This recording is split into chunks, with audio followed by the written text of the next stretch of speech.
Siempre que comenzamos la clase enunciamos el propósito del Evangelio y lo hemos dicho, creo que en cada clase, que es importante conocerlo porque siempre Juan va a tener en mente eso para describir la historia, ¿cierto?, de Jesucristo en los Evangelios. Juan entonces, decíamos y decimos siempre, declara claramente su propósito en Juan 20:31. Pero estas cosas se han escrito para que creáis que Jesús es el Cristo, el Hijo de Dios, y para que creyendo tengáis vida en su nombre. Este Evangelio no es simplemente un relato histórico, sino un testimonio que es inspirado, que busca conducirnos a la fe en Jesús. En esto consiste la vida eterna, en que te conozcan a ti, a Dios, ¿cierto?, al Hijo que has enviado. La fe en Jesús como el ungido, como el Mesías, y experimentar entonces la vida eterna, que solo se encuentra en Jesús. Cada señal, cada discurso y cada confrontación apuntan precisamente a revelar la identidad divina de Cristo. Ese es el propósito. Y el llamado a responder con fe y también, obviamente, con obediencia. La semana pasada vimos el capítulo 7, Jesús en la fiesta de los tabernáculos. Jesús sube a esa fiesta de los tabernáculos, una celebración que recordaba la provisión de Dios en el desierto, la provisión del agua, ¿ya? En este contexto se presenta como la fuente de agua viva, aludiendo al Espíritu Santo que sería dado a los creyentes. El que cree en mí, por su interior correrán ríos de agua viva, ¿ya? El capítulo entonces también muestra la creciente división, ¿cierto?, entre el pueblo respecto a la identidad de Jesús. Algunos lo reconocen como el Cristo y otros sencillamente lo rechazan, que es el caso de los fariseos, que hemos conversado un poco, las confrontaciones que tiene él a diario, a menudo, con estos líderes religiosos. Teológicamente, se revela la tensión entre el tiempo de Dios, la hora de Jesús, y los intentos humanos también de apresurar su misión. Y en el capítulo 8 vimos otra declaración muy importante. ¿Quién es Jesús? Jesús es la luz del mundo. El mundo está en tinieblas y Él es la luz. Jesús entonces se revela en el capítulo 8:12 en contraste con las tinieblas del pecado y la incredulidad. Se destaca entonces esta confrontación con los fariseos, donde Jesús dice: si no creéis que yo soy, en vuestros pecados moriréis. Juan 8:24. Aquí el yo soy evoca el nombre divino revelado a Moisés en Éxodo 3:14. Yo soy el que soy. Y el pasaje culmina con una declaración poderosa. Antes que Abraham fuese, yo soy, declarando la preexistencia y la eternidad de Cristo, explícita de su divinidad, que provoca que los fariseos se enfurecen de tal manera que quieren apedrear a Jesús. Teológicamente, estos discursos, ¿qué muestran? Muestran a Jesús como la revelación plena de Dios. Jesús precisamente es el verbo significa la palabra y la palabra revela a Dios. Aquel que se cumple la promesa de luz, en él se cumple la promesa de luz y vida. Él es la vida, él es la luz. Rechazarle entonces sería permanecer en la esclavitud del pecado. ¿Por qué hago siempre este resumen? Porque hay que analizar el contexto del capítulo 9 y 10. Bueno, él dice, yo soy la luz del mundo, y precisamente en el capítulo 9 él va a dar sanidad a un ciego, ¿ya?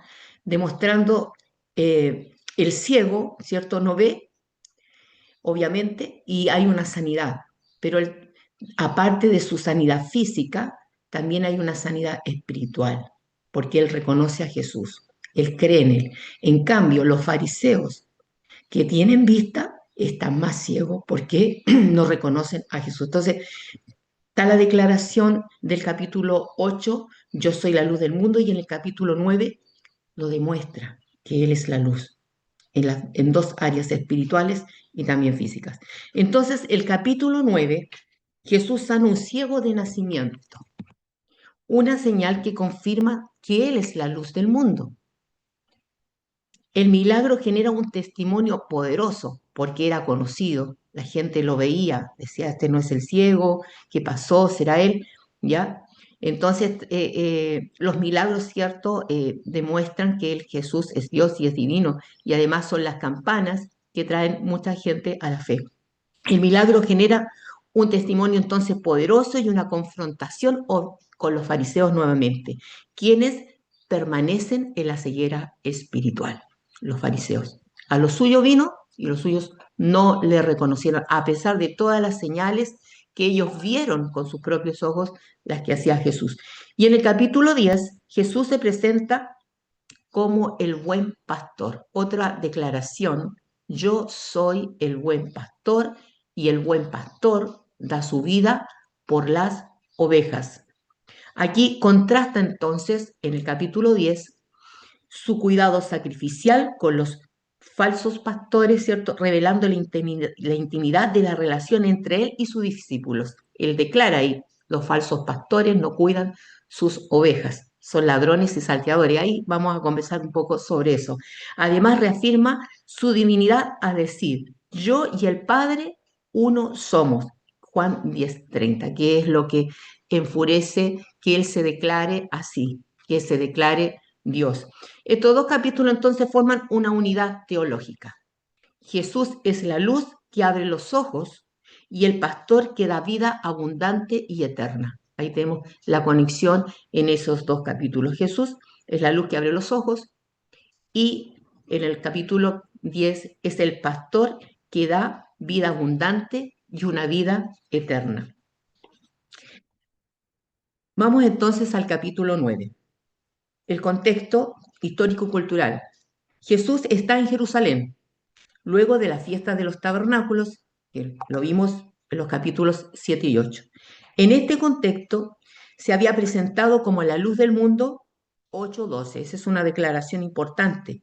Y en el capítulo 9 ilustra con un milagro esa verdad espiritual, dándole vida a un ciego.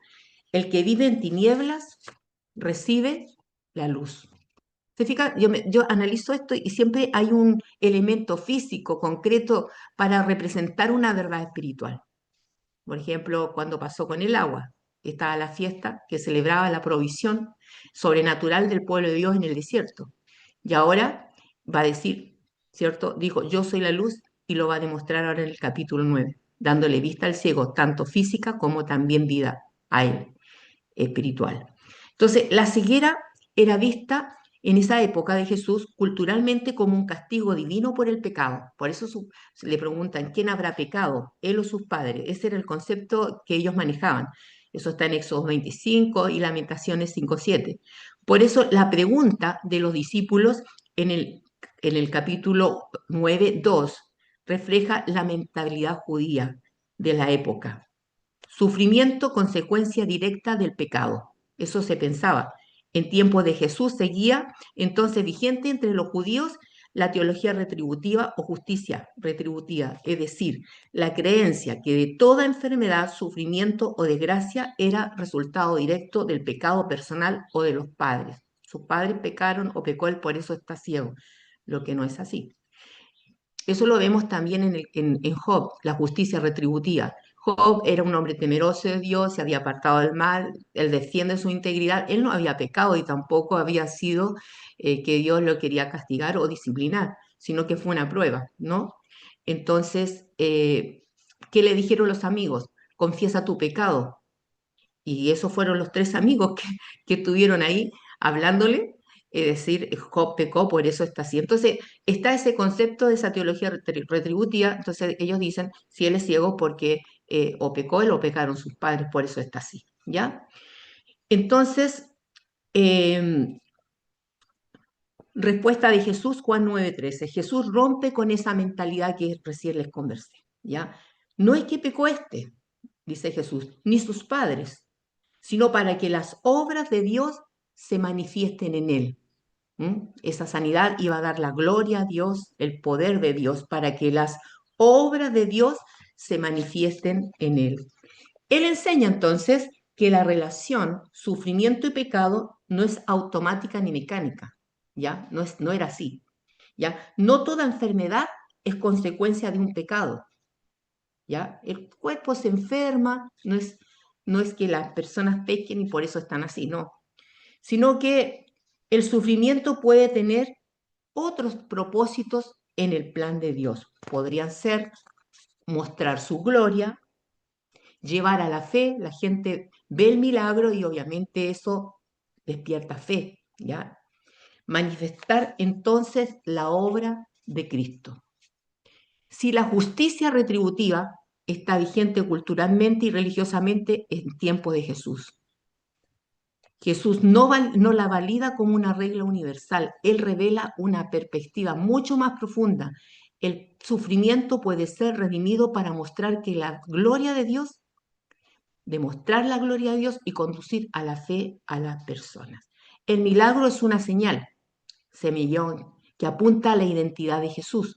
La sanidad no solo restaura físicamente, sino que expone la ceguera espiritual de los fariseos frente a la revelación de Cristo. Ellos no creen, eso no provocó fe en ellos. Culturalmente, los fariseos y líderes religiosos eran guardianes de la ley y rechazaban cualquier cosa que rompiera sus tradiciones.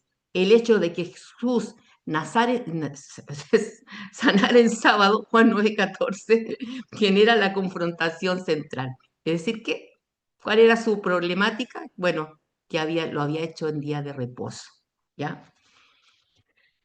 Versículos del 1 al 5. La causa de la ceguera y el propósito divino. Voy a leer 9, 1 y 2. Al pasar Jesús vio un hombre ciego de nacimiento y le preguntaron sus discípulos, diciendo, Rabí, que significa maestro, ¿quién pecó, este o sus padres, para que haya nacido ciego? Los discípulos entonces interpretan la ceguera como un castigo. Jesús, en cambio, da una nueva perspectiva a la que ya les mencioné. No todo sufrimiento es consecuencia del pecado. Respondiendo Jesús dijo, el 9:3, no es que pecó este ni sus padres, sino para que las obras de Dios se manifiesten en él. Jesús, entonces, con esta respuesta, rechaza la conexión simplista del pecado y sufrimiento. El propósito es, ¿cuál? Revelar la gloria de Dios, revelar el amor de Dios, la misericordia de Dios, la bondad de Dios. ¿Quién es Dios? ¿Ya? Cuando Jesús dice que la ceguera de aquel hombre es para que las obras de Dios se manifiesten en él, está entonces quiere revelar su gloria en un contexto de sufrimiento. Imagínense la situación de este ciego, lo que le implicaba en esa época estar así, era pecador, no podía participar en el templo. El milagro muestra la identidad de Jesús como la luz del mundo, el testimonio del ciego que progresa hasta adorar a Jesús en Juan 9:38. Va progresando, porque ¿quién hizo este milagro? No sé, un hombre llamado Jesús, y va poco a poco esa revelación va en progreso. Es evidencia entonces que la gloria no se limita a la sanidad física, sino que también es más allá, apunta a la fe y adoración del Hijo de Dios, como lo vemos en este relato en el capítulo 9. ¿Quién es Él para que yo crea? Dijo el ciego. En Juan, gloria no siempre significa triunfo humano o esplendor externo, sino la manifestación del amor. ¿Por qué explico esto de la gloria de Dios? Porque esta palabra, esta frase la vamos a escuchar muchas veces en el relato, para que las obras de Dios sean glorificadas, para que Dios sea glorificado, sino es la manifestación del amor de Dios, del poder y la gracia de Dios en Cristo. Eso es dar la gloria a Dios, especialmente en la cruz. El sufrimiento y las limitaciones humanas pueden ser plataformas, en realidad, plataformas para que la gloria de Dios se revele.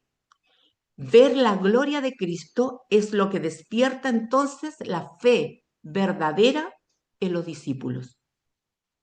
Eso, revelar la gloria. Eso es revelar la gloria. Es todo lo que Él es, sus atributos, su santidad, su amor. En este caso, el amor, la misericordia, la bondad, la empatía, ¿cierto?, con este ciego. Él pudo verlo con misericordia, no así los fariseos.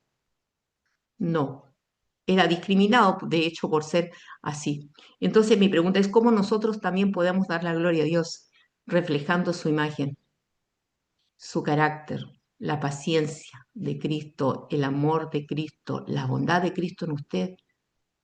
Usted fue creado también para la alabanza y la gloria de Dios, ¿ya? Fuimos creados para la alabanza y la gloria de Dios y cada vez que reflejamos su imagen, estamos reflejando su gloria, porque Dios está trabajando en nuestro corazón.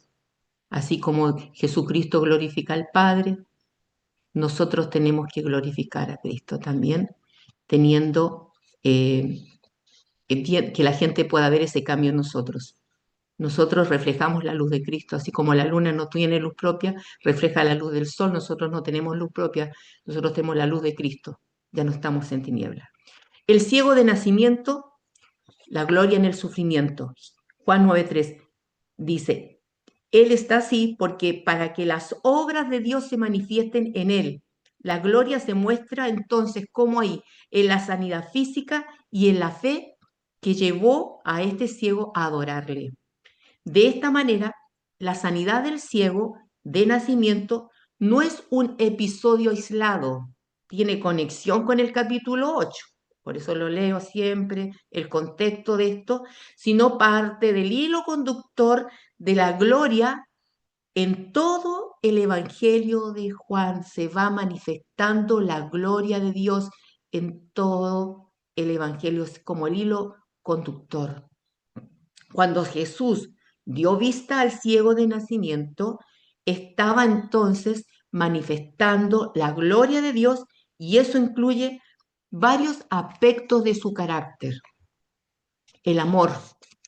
Jesús se compadece del sufrimiento del hombre, mostrando que Dios ama a cada persona de manera personal y cercana. Juan 9 del 35 al 38. ¿Ya? El milagro no es solo físico, sino un acto de gracia que transforma la vida del ciego. De otra forma que se expresa la gloria de Dios en este milagro es la misericordia de Dios, porque esto fue Dios movido a misericordia porque él vio la condición en la cual él estaba, era un mendigo. La misericordia de Dios se revela al actuar para restaurar a alguien que no podía ayudarse a sí mismo. Dios no espera que merezcamos lo bueno, nos ofrece su favor inclusive cuando otros puedan juzgarnos. ¿Qué más se revela en este milagro, en su gloria? Justicia, la justicia y el carácter santo de Dios.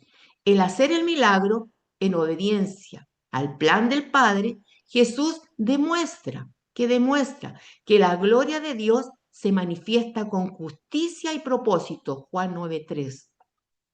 La sanidad no es caprichosa, sino que cumple un propósito, tiene un propósito divino.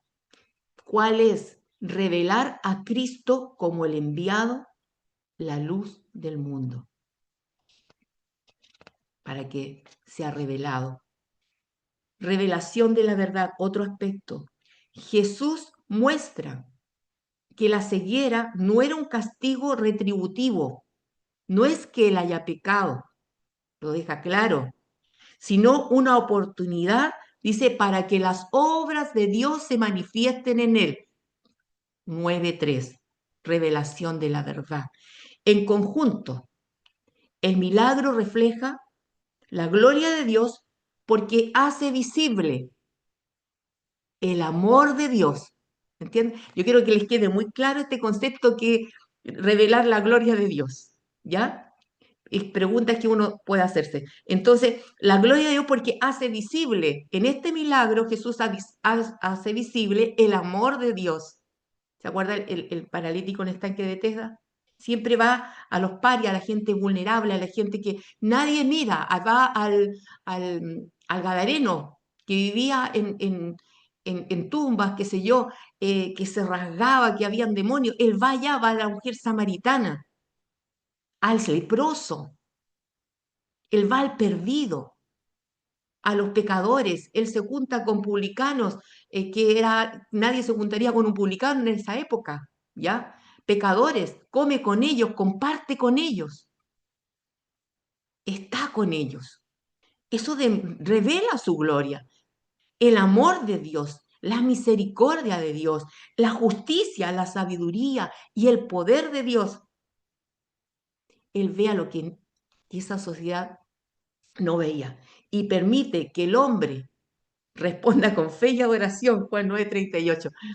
Yo creo que ese día que salió ese hombre a la calle, llegó ahí, nunca pasó por su mente que iba a suceder algo tan grande en su vida. Imagínense cómo él se sentía de poder ver por primera vez, de contemplar el entorno. Imagínese usted. Entonces Jesús reafirma su misión con este milagro, hacer las obras del Padre. En eso él estaba.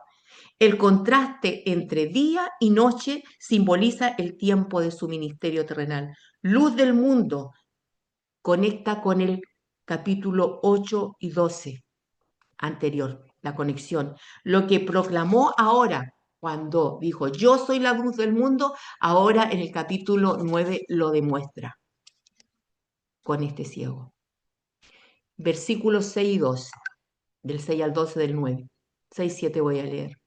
Dicho esto, escupió en tierra, hizo lodo con la saliva y untó con el lodo los ojos del ciego y le dijo, ve a lavarte en el estanque de Siloé, que traducido es enviado.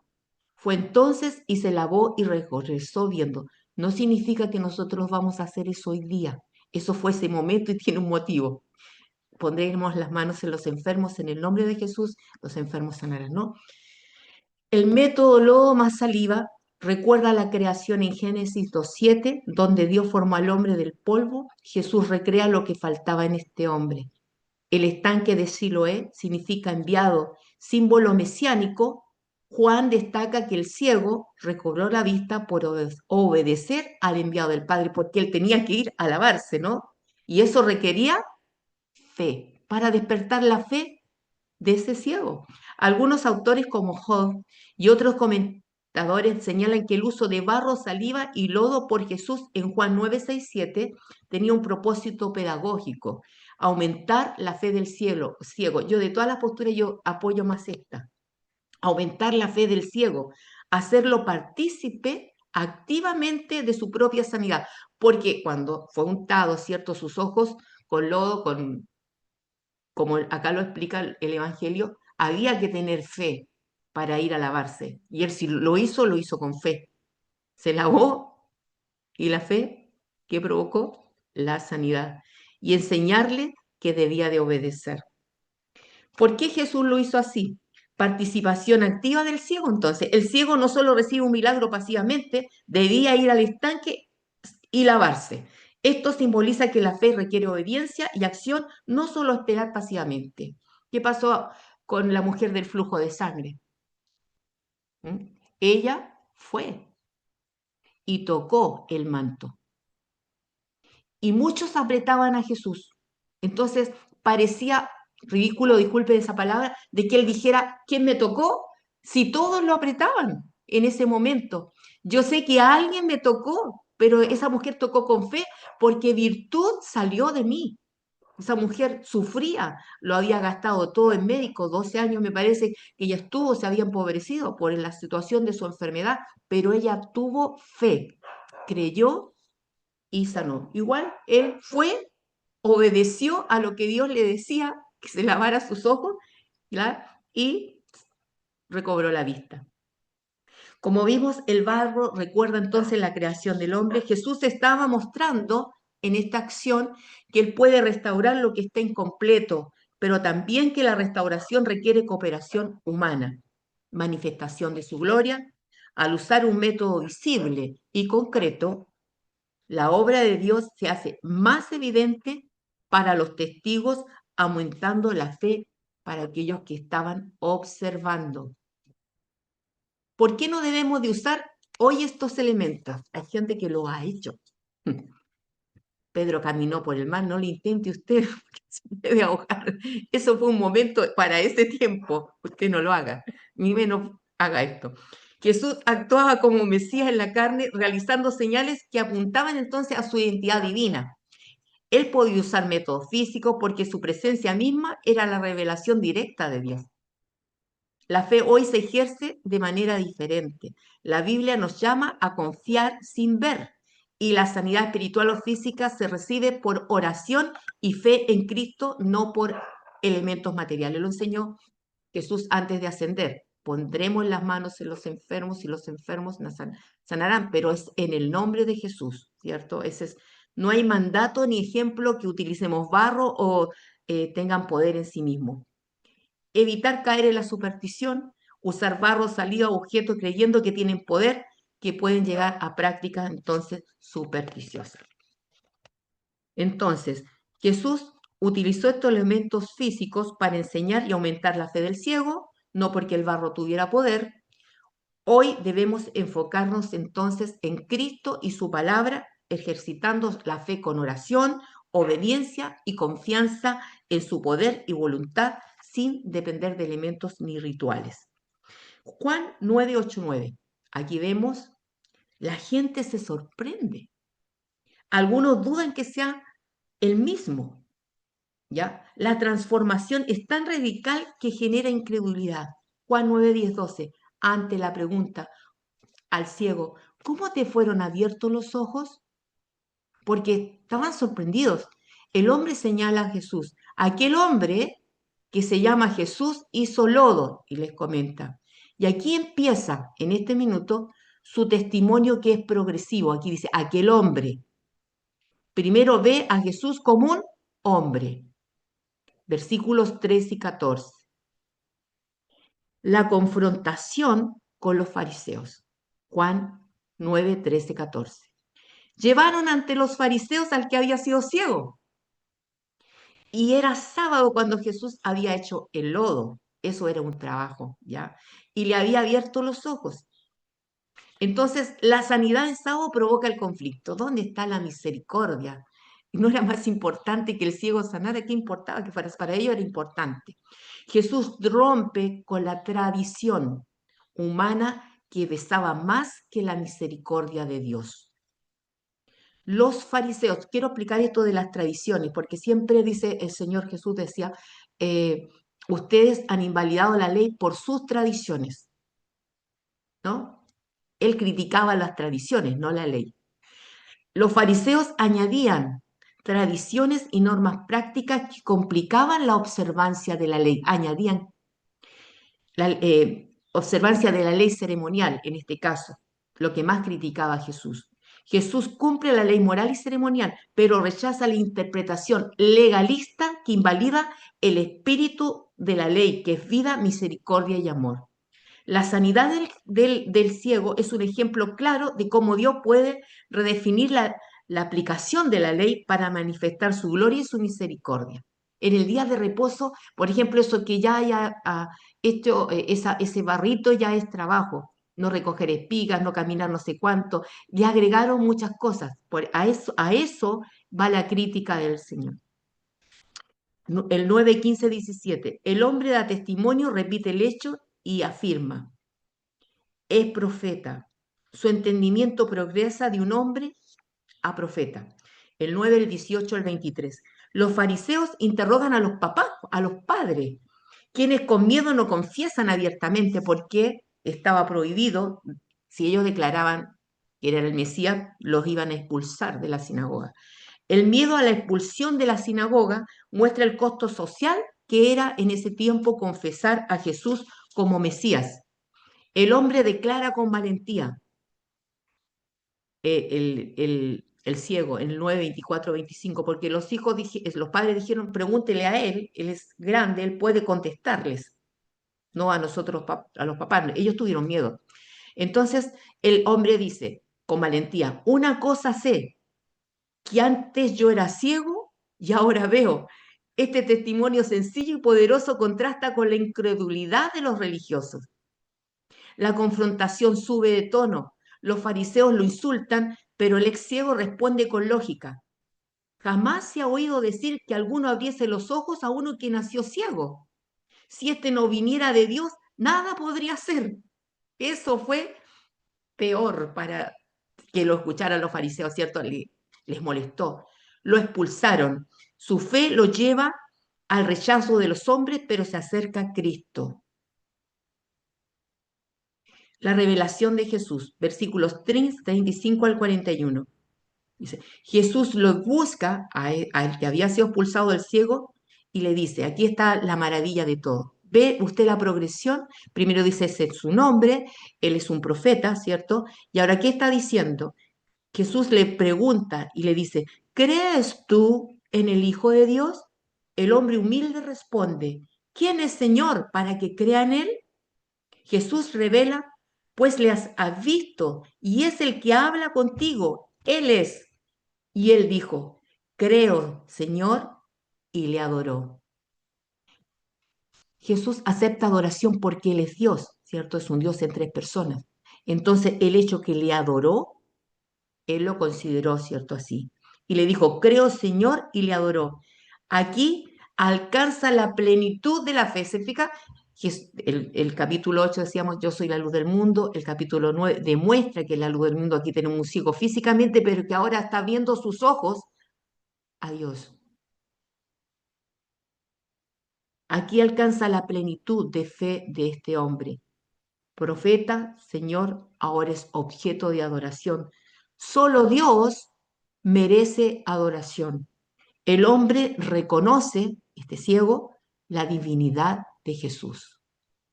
Un ciego.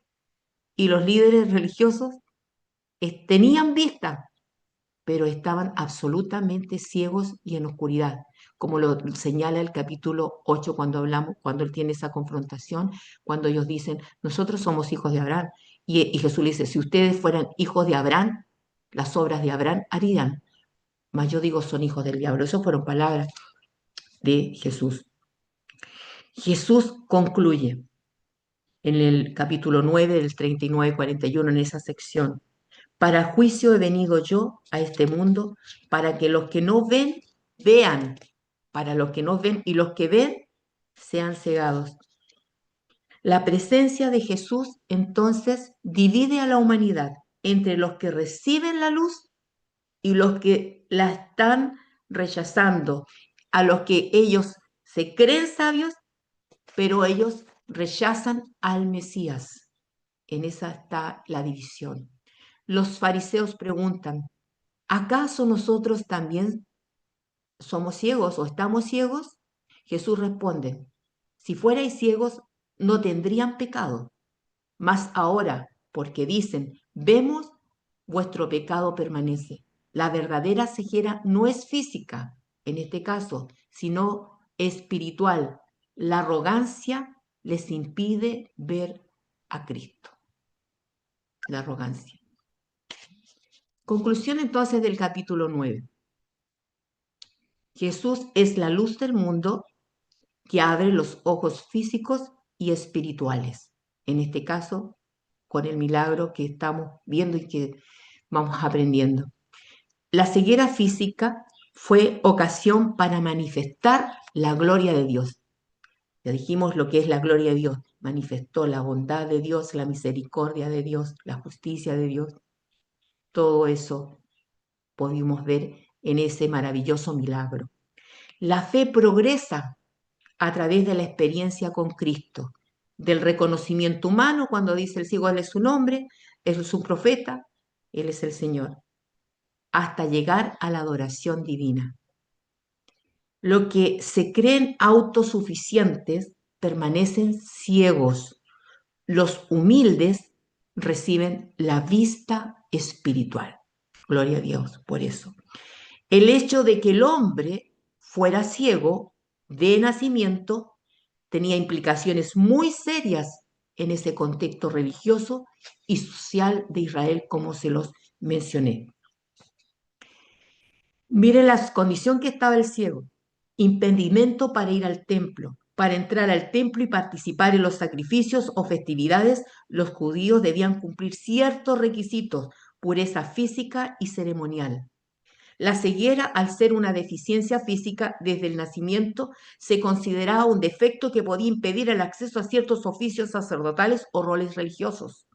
Aunque no todos los ciegos eran excluidos del templo, los enfermos, los incapacitados podían tener limitaciones en participar plenamente en la vida religiosa, como la mujer de flujo, que se consideraba impura por el tema que ella tenía, por su flujo de sangre. Estima social y religioso. En la mentalidad de la época, la discapacidad a menudo se asociaba con un castigo divino o que él había pecado. Es decir, esto generó que el ciego fuera marginado socialmente, dependiente de limosna y con pocas oportunidades de participar en la comunidad religiosa. Qué tremendo es el amor de Dios, ¿no? Que no hace esa acepción de personas como la hace el mundo, porque vemos esas divisiones en nuestra misma sociedad, los ricos, los pobres, hay distintos núcleos, o sea, grupos, y hay divisiones, pero el Señor rompe todo eso, todas esas barreras. Para Él somos todos iguales, aquí no hay hijos regalones, somos todos hijos de Dios, tenemos el amor y somos valorados y nuestro valor mayor es que somos hijos de Dios al haber creído en Jesucristo. Jesús le abre no solo los ojos físicos, sino también la puerta a una vida espiritual, a una vida abundante, como usted la experimentó en su vida. Al sanar al ciego, Jesús le permite participar plenamente en la luz de Dios, no solo viendo físicamente, sino también reconociendo a Jesús como el Mesías, participando en la fe y adoración que antes les estaba vedada por su condición. Su restauración fue integral, completa, física, social y espiritual. Y él, sin hablar, iba a ser un testimonio a ese mundo. Lo que pasó también con la mujer samaritana. Yo sé que ha de venir el Cristo. Y dice, yo soy el que habla contigo. ¿A quién se lo dijo? A una mujer que también estaba eh, eh, sufriendo el prejuicio por su vida. Una mujer que buscaba quizás tener vacío, suplir las necesidades que Dios coloca en nosotros, seguridad, paz, amor, en relaciones con hombres. 4 maridos tenía el que no, y que tenía no era su marido. Dios la confronta con el pecado, pero no la rechaza. Y esa mujer deja el cántaro y ¿qué hace? Va ahí en Samaria, que era un lugar que un judío jamás iría, pero Jesús fue ahí, es necesario pasar por Samaria, y ella se vuelve en un testigo del Señor. Y creo que Nicodemo, ahí tenemos otro caso, un hombre fariseo, con un estatus, o sea, no va a discriminar a nadie, ni porque sea pobre o porque sea rico. El Señor ve la necesidad y la suple. Pasamos al capítulo 10, el buen pastor y la vida en Cristo. Vamos al contexto histórico y cultural. Jesús se encuentra en Jerusalén, probablemente cerca del final de su ministerio público antes de la Pascua. El conflicto con los fariseos y líderes religiosos continúa. Ellos cuestionan, como lo hemos visto hasta ahora, cuestionan su identidad y autoridad, como ya pasó con los líderes que rechazaron al ciego sanado en el capítulo 9. Ovejas y pastores eran imágenes comunes y comprensibles para los oyentes judíos, porque él se va a presentar ahí como el buen pastor. Aquí hay otro yo soy. Yo soy el buen pastor. Tome esa frase. Israel se ve a sí mismo como las ovejas del Señor. Salmo 23, Jehová es mi pastor, nada me faltará. Ezequiel 24 habla de los pastores, ¿cierto? El pastor tenía responsabilidad total sobre la protección y guía y sustento del rebaño. Esa era la labor. Había el temor a los ladrones y mercenarios. Refleja la realidad de pastores que cuidaban el ganado de otros y solo buscaban su propio beneficio. Disculpen. Vamos a analizar esto. La puerta y los ladrones. Juan 10 del 1 al 6. De cierto os digo, el que no entra por la puerta en el redil de las ovejas, sino que sube por otra parte, ese es ladrón y salteador. Mas el que entra por la puerta, el pastor de las ovejas es. A este abre el portero y las ovejas oyen su voz y a sus ovejas llama por nombre y las saca. Y cuando ha sacado fuera todas las propias, va delante de ellas. Y las ovejas le siguen porque conocen la voz del pastor. Mas al extraño no seguirán, sino huirán de él, porque no conocen la voz de los extraños. Esta alegoría les dijo Jesús, pero ellos no entendieron qué era lo que les decía. Mira con el contexto que en el capítulo 9. ¿Qué pasó con el ciego que hicieron los líderes religiosos en ese momento? Lo expulsaron. Cuando ellos tenían que velar por las almas, por las personas, ¿cierto? Por los grupos que ellos tenían religiosos, ellos tenían que velar, pero ellos expulsaron al ciego. Y justo viene a hablar del buen pastor. Dice, de cierto os digo, el que no entra por la puerta en el redil de las ovejas, sino que sube por otra parte es el ladrón y salteador. Vamos a explicar esto. El contexto cultural. En Israel, los rediles, los corrales, eran cerrados por la noche con una sola puerta. Eso, hablando cosas concretas, era así. Vigilada por el portero. Eso se hacía en esa época. Los ladrones y mercenarios entraban por otra parte para robar o dañar a las ovejas. Para robar las ovejas, los ladrones entraban por otra parte.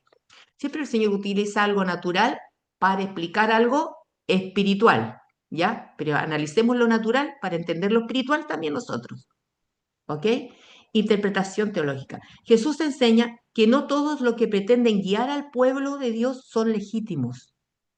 Solo el que actúa bajo la autoridad de Dios, que es la puerta, es el pastor verdadero.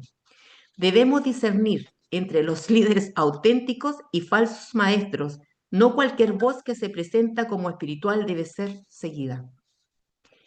Dice más abajo, el 10.2. Mas el que entra por la puerta, el pastor de las ovejas es. La puerta representa el acceso legítimo al rebaño, no como los salteadores que entran por otro lado a robar las ovejas, sino que hay que entrar por la puerta, ¿ya? Es decir, la autoridad de Cristo. Solo Jesús es el pastor verdadero que cuida de las ovejas con amor y con responsabilidad. Entonces, Cristo es la única vía segura a la vida y comunión con Dios. Ningún otro líder puede reemplazarlo. Juan 10:3. A este abre el portero y las ovejas oyen la voz del pastor y a sus ovejas llama por nombre y las saca. En el contexto de aquella época, el portero vigilaba la entrada y permitía el paso del pastor. Llamar a las ovejas por nombre era práctica habitual. Cada animal tenía su identidad y relación con el pastor. Dios el Padre actúa como portero, permite que las ovejas sigan a Cristo. Jesús conoce íntimamente a cada creyente, dice, los llama por su nombre y los guía hacia la vida. Dios nos llama a nosotros personalmente y nos invita a responder a su voz con fe, pero también con obediencia. 10.4. Y cuando ha sacado fuera todas las propias, va delante de ellas. Eso en Chile, por ejemplo, es todo al revés, ¿cierto? Eh, las ovejas van adelante y el pastor va atrás, hablando de la gente de campo, pero en el oriente era distinto. El pastor iba adelante y las ovejas le seguían. Entonces, por eso estamos en esta cultura oriental que ellos lo hacían así. No sé en su país cómo será los pastores y la oveja, pero aquí dice, cuando ha sacado fuera las propias, va delante de ella y las ovejas le siguen porque conocen su voz. El pastor no arrastra a las ovejas, sino que camina delante de ellas liderando con ejemplo. Las ovejas le siguen voluntariamente porque lo conocen y confían en él. La relación con Jesús entonces nos enseña que está basada en conocimiento, confianza y obediencia. No es un seguimiento forzado, sino una relación con confianza. Más al extraño dice no seguirán, sino huirán de él porque no conocen la voz de los extraños. Las ovejas disciernen entre voces, reconocen a su pastor y rechazan a los impostores.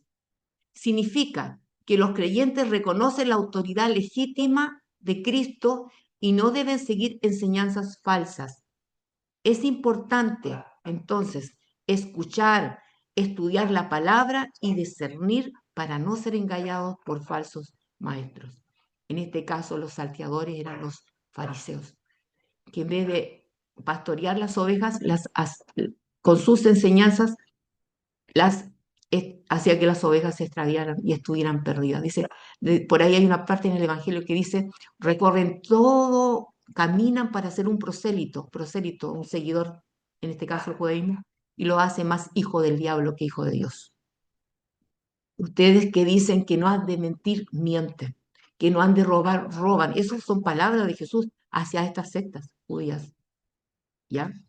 Entonces, también cuando uno va a Ezequiel 34, el sacerdocio tenía que en esa época enseñarles la palabra al pueblo y no lo hicieron. Por eso, o sea, dice, mi pueblo perece por falta de conocimiento, estoy hablando del Antiguo Testamento.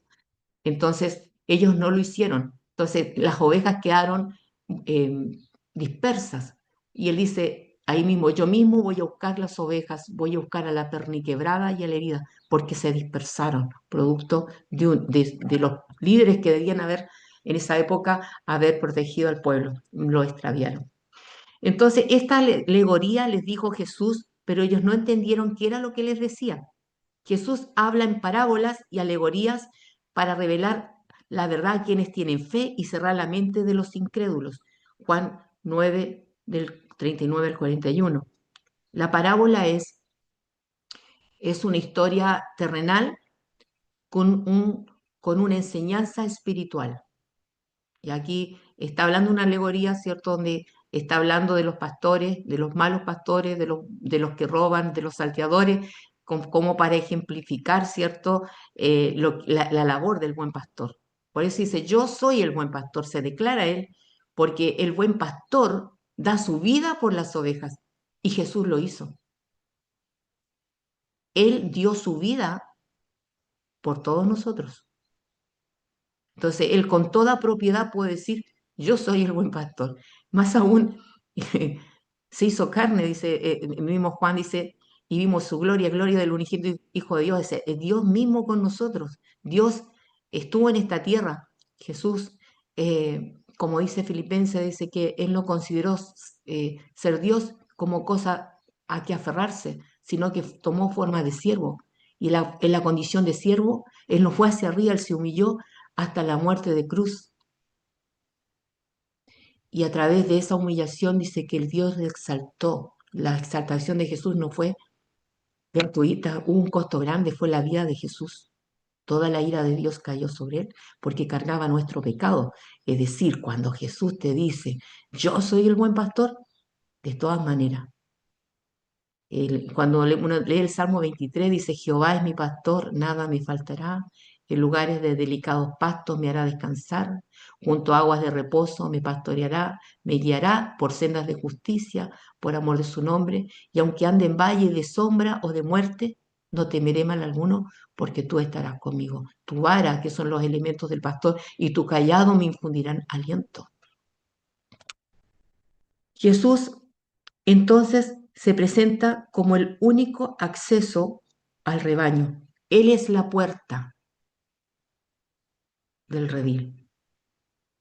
Y como el pastor verdadero que guía con amor, conocimiento y sacrificio. Los falsos líderes son comparados como ladrones y mercenarios en el contexto que estamos hablando de los líderes que debieran haber llevado a la gente a Dios, los apartaron de Dios, ¿ya? La obediencia, la confianza y el discernimiento son esenciales para seguir la voz de Cristo y no a los impostores. La alegoría también muestra que solo aquellos que tienen fe entienden la obra de Dios y reconocen su gloria. Jesús se presenta como la puerta verdadera. Solo Él tiene acceso legítimo al Padre y a la vida eterna. Dentro de los yo soy que aparecen en el Evangelio de Juan, dice, yo soy. el camino, yo soy la verdad y yo soy la vida. Nadie viene al Padre si no es por mí. Y aquí se presenta como la puerta verdadera. Los líderes religiosos son comparados como ladrones y salteadores, porque buscan su propio beneficio y no el bienestar del pueblo. Es lo que pasaba en los tiempos de Jesús. La enseñanza, la autoridad de Cristo es entonces legítima y la obediencia a Él es la única vida o vía para recibir vida y protección. La puerta de la salvación. Yo soy la puerta. El que por mí entrare será salvo. La salvación se ofrece a través de Cristo, no mediante legalismo, tradiciones, méritos humanos. Tengo que hacer algo para ganar la salvación. No hay que hacer nada, porque la salvación es un regalo de Dios. Por gracia soy salvo por medio de la fe, no por obra, para que nadie se gloríe. Efesios 2. No hay que hacer nada. Simplemente arrepentimiento y fe en Jesucristo. El hombre sin Cristo está en una condición de muerte, muerto en delitos y en pecados, siguiendo la corriente de este mundo. Está en tinieblas y en oscuridad. Ahí estuvimos nosotros. Pero dice Efesios, pero Dios, aquí viene la gloria de Dios, rico en misericordia, nos salvó, no por mérito. Y la evidencia del amor de Dios que dice Romanos que siendo aún pecadores, Cristo murió por nosotros. Dios envía a su Hijo para salvar al mundo, para que todo aquel que en él crea no se pierda, mas tenga vida eterna. Yo por eso le digo, hermano, ¿tú no te sientes amada de Dios? Hermano, siéntete amada de Dios. Nadie te va a amar como Él. Eres su hija. Y la vida abundante, ¿ah? No significa, porque la vida abundante no significa solo bienestar material, sino plenitud espiritual y comunión con Dios. Dios ha puesto en nosotros necesidades. Necesitamos paz, necesitamos seguridad, necesitamos amor. ¿Y qué espera Dios? Que las encontremos en Él. La mujer samaritana quería amor, por eso estaba así. Y encontró el amor de los amores, encontró a Jesucristo que se le presentó a ella misma, siendo una mujer muy vulnerada. Entonces Jesús contrasta su cuidado generoso y egoísmo de los falsos líderes de aquella época. Ellos ayunaban, todos tenían que saber que ayunaban. Ellos oraban y se ponían afuera para que todos supieran que ellos estaban orando. Y ofrendaban, ojalá, oye, estamos ofrendando, ¿m? Porque no lo hacían para Dios, era su orgullo. Por eso que es fuerte cuando dice salteadores, y eso eran.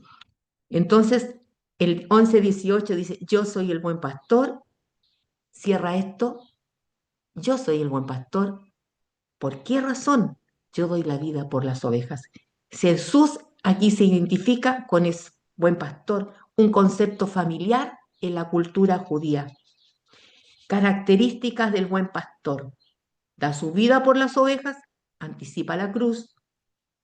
10, 14, el 15, conoce personalmente a cada oveja, tiene una relación personal con cada oveja.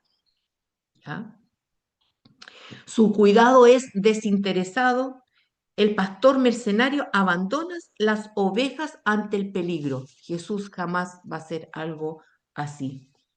Jesús entonces muestra un amor sacrificial, ¿ya? Muestra el amor sacrificial de Dios. La vida y el bienestar de sus ovejas son prioridad absoluta de Él. Frente a esta declaración, la reacción de los líderes.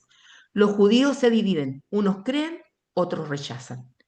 Esto refleja la división continua causada por la obra de Cristo, la incredulidad entonces ante su autoridad.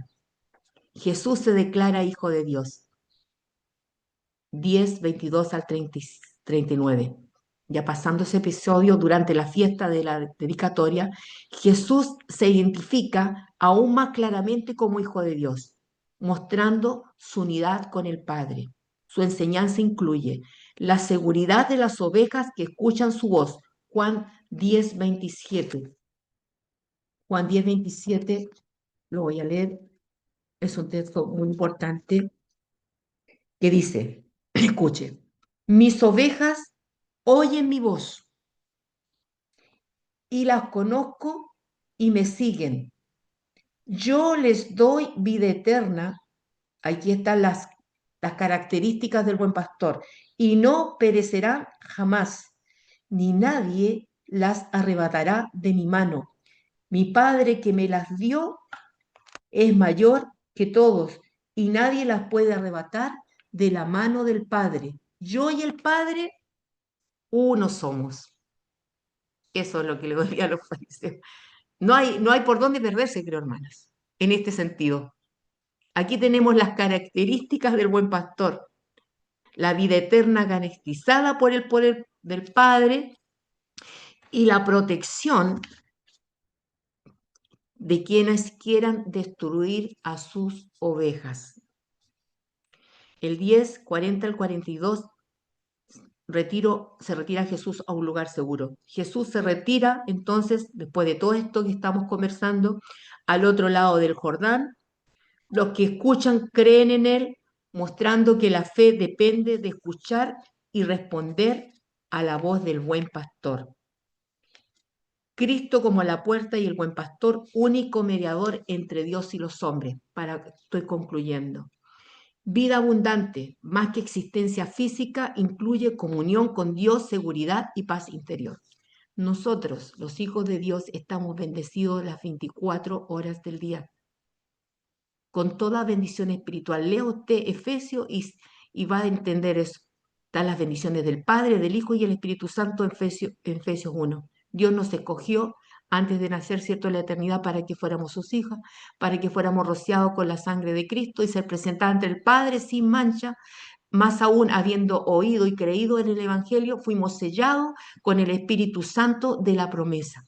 Mucha gente por ahí enseñan, basa mucho esa bendición material, ¿ya? Las añadiduras, ¿ya? Pero nuestra bendición es mucho más allá, que nadie te la puede quitar porque era coheredera con Cristo Jesús. Seguridad para las ovejas. Los creyentes están protegidos por el poder del Padre y la obra redentora de Cristo, de acuerdo a las Escrituras. Conocimiento personal. Jesús te conoce íntimamente. Él no es un líder distante. La cruz revela el corazón del buen pastor. Lo dijo él. Yo doy la vida por las ovejas. Aplicación práctica para esto. Identifica la voz de Jesús. Oración, lectura de la palabra. Eso te va a ayudar. Confía en Él plenamente. Aunque enfrentemos peligros y persecuciones, confía. Imitar su amor, cuidar a otros con desinterés, siguiendo el ejemplo del buen pastor. Cuando hacemos eso, también estamos reflejando su gloria. Así como Jesús reflejó la gloria en todo lo que hizo, nosotros también estamos llamados a reflejar la gloria de Dios. Ser bondadoso, ser el oído para alguien que lo necesita, pudiendo hacer el bien, no omitirlo, que también es pecado, también hay muchas formas y Dios te va a ayudar. Evitar líderes mercenarios, disculpen, discernir enseñanzas que buscan poder, fama o beneficio personal. Un buen líder te va a llevar a las plantas de Cristo, no a verlo a Él. Nosotros somos, como digo, colaboradores, juperetes, estamos al servicio de Dios, no nos hace grande, el que es grande es Cristo, nosotros somos simplemente siervos inútiles. Entonces, un buen líder te va a hacer mirar a Cristo y a seguir a Cristo, ¿ya? Y va a darte el amor de Cristo, la presencia de Cristo, ¿ya? Que Dios les bendiga, hermanos. Siempre es un placer estar con ustedes, he sido muy bendecida y espero también que continúen y estén bien motivadas. Para mí, refrescar el Evangelio ha sido maravilloso. Porque si ustedes son bendecidos, yo he sido súper bendecida porque uno no, la Biblia es un libro tan hermoso que aunque tú leas 1000 veces un versículo, te toca tu vida, toca tu mente, toca tu corazón. Hablar de Jesús trae un avivamiento en nuestras vidas. Simplemente, y eso me ha traído mucha bendición. Termino con mucho gozo después de estas clases. Y oro por ustedes para que puedan seguir creciendo y puedan reflejar a Cristo en su hogar y puedan guiar a sus hijos a Cristo. Creo que ese es el desafío de cada padre, es que su hijo se identifique con Cristo. Yo siempre dije mi vida personal, mis hijos estudiaron, obvio, pero para mí lo más importante, más que estudio, que fueran a la universidad de verdad, es que ellos conocieran a Jesús, porque con Jesús lo tienen todo, todo. ¿Sabe? Mi oración es, no sé si usted lo hará igual, mi oración siempre por mis hijos es que te amen y que te disfruten y que se deleiten en ti, porque uno va a seguir lo que ama. Si aman a Jesús, no va a haber ningún obstáculo que Él sea el primero y que el propósito que Dios tiene con ellos se pueda cumplir, porque ellos no fueron un accidente, ellos están aquí en esta tierra con un propósito. Tu hijo tiene un propósito y nosotros como padres tenemos que ayudar a que, a que eso suceda así. Entonces, cada vez que tú le des un consejo, piensa, ¿qué dice aquí la Biblia? Y eso, ahí está el mejor consejo que nosotros podemos entregarle a nuestros hijos, es transmitir los valores del reino de Dios. Así que les abrazo y espero que tengan una buena semana y puedan hacer las guías, hermanos, le van a ayudar a ustedes. No es por una nota, sino por su mismo crecimiento y desarrollo. Yo, en la medida que puedo, las voy revisando y, y me encantan sus respuestas en todo caso, son bien completas y como digo, si tienen dudas pueden escribirme, hay una hermana que me escribió, pero que la pregunta, la respuesta haya cumplido su interrogante, no tengo ningún problema. Eso, Katy, que Dios les bendiga mucho. Oramos al Señor. Katy, si quieres tú despedir con una oración grande y me gustaría tener todos los nombres para presentarlas en oración, porque estoy orando por esta clase, por ustedes estoy orando. Amén. Dios, vamos ante tu presencia en el nombre de Jesús para agradecerte primero por haberte hecho carne, haberte hecho Amén. hombre, Amén, venir a esta Señor. tierra y mostrarnos Amén. en acción en todas las cosas que hiciste, cuál es tu intención. Que tu intención era traer alivio, tu intención era traer sanidad, eh, que si estábamos afligidos, traer calma, dar vida, mostrarnos finalmente también lo que vamos a vivir en el reino de los cielos, Amén. una eternidad, una vida contigo sin enfermedades, con plenitud, sintiéndonos completos, eh, y eso es realmente maravilloso. Entonces te damos gracias, de verdad, gracias por haber venido, por mostrarnos con tu propio ejemplo el cómo debemos vivir nuestra vida en esta tierra, eh, y por abrir nuestros ojos, porque nosotros también fuimos ciegos, no veíamos, no te conocíamos, y tú poco a poco nos has hecho pasar por las etapas que ha pasado este ciego.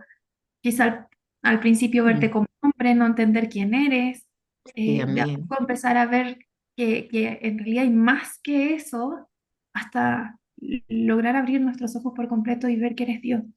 Amén. A veces es tan difícil de comprender porque a veces uno dice, pero ¿cómo? Dios, Jesús, el Espíritu Santo, los tres son uno, y en la mente de uno que es súper limitada se generan esos conflictos, pero que vayas abriendo nuestros ojos y nos muestres que ese Jesús es Dios, que eres tú, que se hizo carne. Realmente es maravilloso lograr entenderlo, sentirlo, vivirlo, y, y gracias por abrir nuestros ojos, de verdad. Muchas gracias. Amén.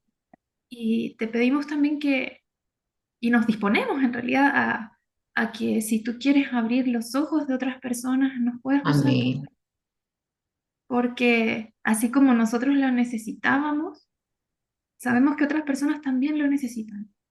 Por eso es también lindo ver cómo cuando estabas acá en la tierra, eh, tú mismo fuiste con personas que la gente consideraría sucias, porque a veces estamos dentro de las iglesias y creemos que somos limpios y nos ponemos un poco fariseos Mm. y nos alejamos a veces a la gente que no va a la iglesia le llamamos el mundo y los encontramos sucios y no nos acercamos a Sí, ellos, cuando en realidad tú no hiciste eso, sino que tú viniste así es, a hablarle a todos. a todos. Entonces, Dios mío, Amén. así como nos Así abriste es. los ojos a nosotros, si quieres usarnos para abrir los ojos de otros, estamos aquí, estamos aprendiendo de ti, estamos siguiendo tu ejemplo. Es tan maravilloso poder aprender de ti, leer la Biblia, ver cómo Juan, un discípulo tuyo, escribió esto para que nosotros pudiéramos leerlo y Amén. saber cómo te visualizaron, qué Yes, ejemplo amén. vieron en ti, qué situaciones de vida tuviste en esta tierra y ellos pudieron registrarlo y nosotros hoy leerlo y poder, gracias a eso también, conocerte, saber cómo eran tus actitudes, cómo actuabas, cómo tratabas a las personas. Ayúdanos a aprender de ti, a hacer Amén. de tu ejemplo nuestra forma de vida. De verdad, muchas, muchas gracias por estas clases, gracias por todos estos tiempos de lectura en los que estás con nosotros, con Así nosotras, es, amén. enseñándonos con tu espíritu también, allí moviéndose dentro de nosotros, Moviéndose en haciendo nosotros, cambios Señor. en nuestra mente, cambios en nuestro corazón, en nuestra forma de sentir, en nuestra forma de Mm. pensar. De verdad, muchas, muchas gracias, Dios. Y seguimos aquí para continuar aprendiendo y, y pasando tiempo contigo. Gracias, Dios, Amén. por todo Amén. esto. En nombre de Jesús. Amén. Amén. Que Dios bendiga a las Marías que escogieron la buena parte de las plantas de Jesús y dejaron su tiempo. Bendiciones. Besos. Que Dios les bendiga mucho.